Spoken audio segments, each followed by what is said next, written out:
everybody, this is Marlon of Fantani 5, and today I'm going to be doing a little bit of a short review for the extended edition of Fast and Furious 7, otherwise known as Furious 7, otherwise known as Furious 7 all spelled out, otherwise known as Fast 6, otherwise known as a bunch of other... Oh yeah, what's the other one?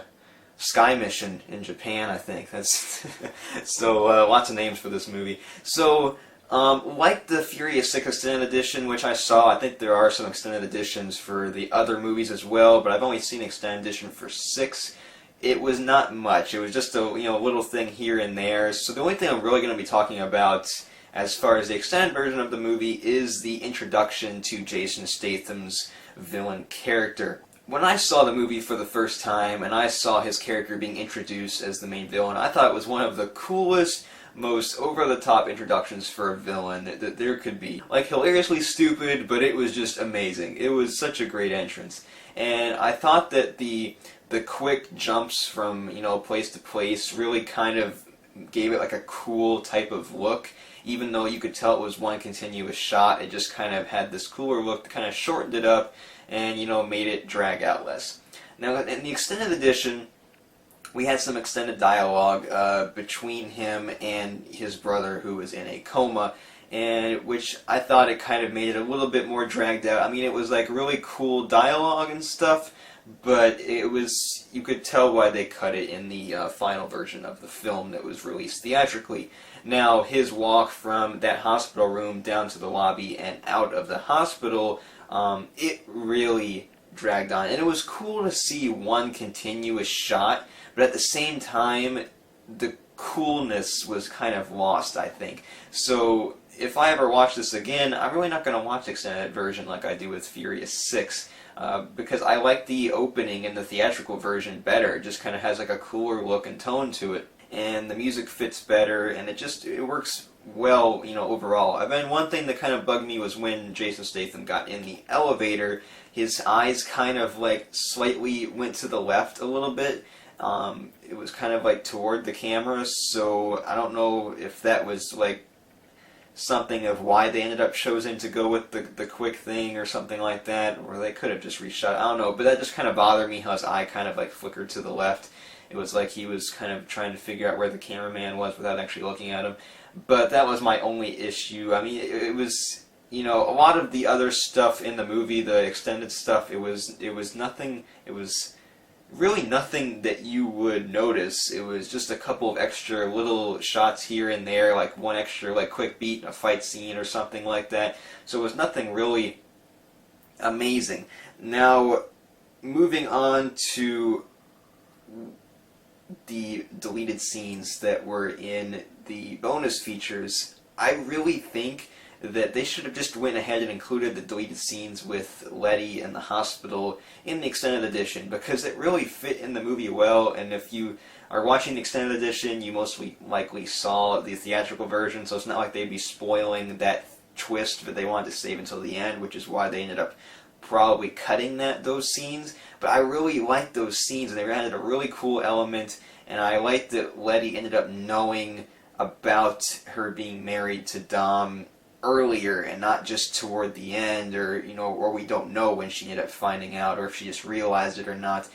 But she ended up finding out in the hospital, and it was actually Giselle that ended up taking her to the hospital during Fast and Furious 4, otherwise known as Fast and Furious. These names are so confusing. So anyway, it was her that took Letty to the hospital in that movie, so we got to see a flashback of that, and I thought it was really cool that, they connected that, and that is why the actress ended up being in the opening credits as well. It was kind of like she didn't appear in the movie, so that was why. Now, for the movie as a whole, with the theatrical version and the extended edition kind of coupled into just one overall review, while I did like it a lot more than 6, I still do think that Fast 5 is the best in the franchise to this point. Now, you gotta go back to the Fast and the Furious, the first movie, which is kind of like the classic in the series. It's still a good movie, but as far as like overall quality, I'd have to say that Fast 5 is still the best in the series. When you go back on repeated viewings of Furious 7, it gets a little boring at parts, which is something that I noticed a lot quicker with Furious 6. Now, Furious 6 was kind of a big step down from 5, in my opinion, even though it was a good quality movie. But I do think that Furious 7 has more awesome moments in it, so it's like you're watching it and it may be getting a little bit boring, but then it has those couple of spots throughout the movie that are like, whoa, these are some really awesome scenes. So that's what I really like about Furious 7. Now, Fast 5 did a better job of kind of taking that throughout the movie. It was kind of more entertaining throughout. But Furious 7, I remember watching it for the first time, and I was going to be doing a review right after I saw it, but I never got around to doing it.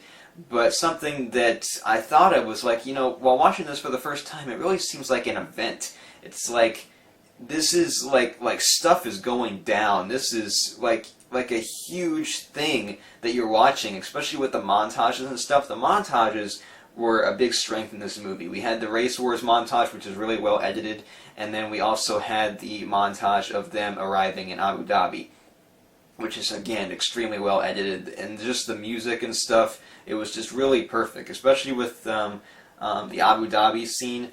When I was watching it, that was when I was like, this movie is like an event. It is something big and huge, and it was just something that was like so over the top, and it would just ended up being awesome, or instead of like, this was like really stupid stuff that was happening, like this is so unrealistic, but it was just so big and awesome and over the top that you liked it. So that's what I thought about that.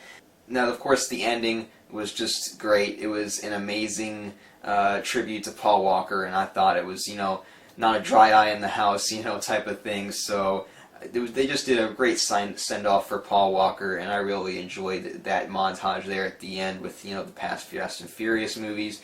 And they just did a great send-off for the character and the actor as, kind of a coupled thing. So that was my short review of the extended edition for Furious 7. What do you think of the movie? Leave those comments down in the comment section below. Let me know what you thought. Did you like it? Did you not like it? Did you like the extended edition more? Did you like that opening intro more than the theatrical version? Let me know. So until next time, I'm Olive 95. See you guys.